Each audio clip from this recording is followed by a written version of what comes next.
François Mitterrand, article dans le journal L'Homme libre, 24 août 1944.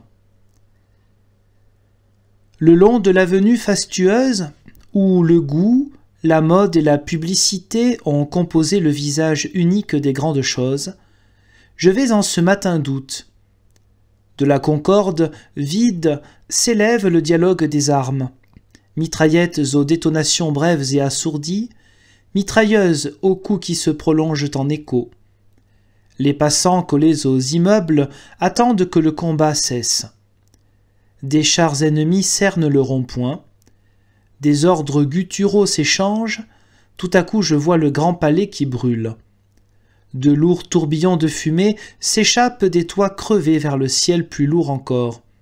Les touristes en Feldgrau ont sans doute pensé que leur marque manquait à ce Paris, qu'ils n'arrivaient à emporter qu'en pellicule photographique, et ils ont lancé des obus incendiaires.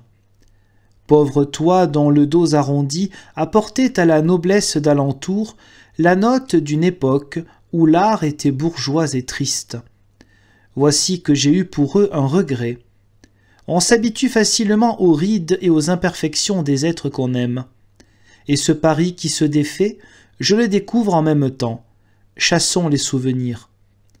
Les hommes pris entre le tir de l'ennemi et les flammes continuent leur défense, quand soudain le convoi s'ébranle. Il faut économiser les cartouches dans cette ville diabolique où chaque heure perdue signifie 100 barricades nouvelles. Marbeuf, le Colisée, le Marignan, les trottoirs jonchés de débris abandonnés par les troupes d'occupation. L'autre nuit, elles ont évacué le cinéma devenu Soldatenkino. Ah, les réjouissances sont bien finies, et l'on n'ira plus s'extasier devant la fugitive image, chaque jour répétée, des chars anglo-saxons et russes détruits, de partisans fusillés.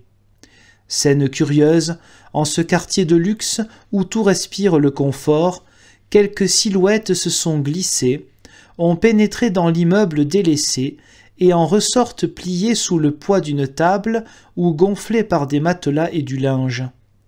On pille quand surgit d'une maison voisine un énergumène hurleur qui, des pieds et des mains, chasse tout le monde sans oublier de récupérer le mobilier. Le peuple de Paris ne se bat pas pour que les neutres et les lâches se targuent du droit de conquête. Le silence est maintenant revenu et la douceur du matin d'été pénètre les poumons. Des bicyclettes vont sans hâte comme s'il s'agissait de goûter encore un instant l'heure qui précède le travail quotidien.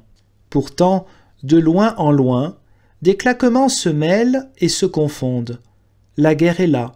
Et si la liberté était ce signal des hommes de volonté, et si la justice sociale que tout dans cette ville sans sommeil semble avoir entendu. Remontons les Champs-Élysées. La vie a bousculé l'image. L'inconnu qui dort là et qui n'entend plus le cri de victoire de son peuple attend la flamme qu'on ranimera bientôt.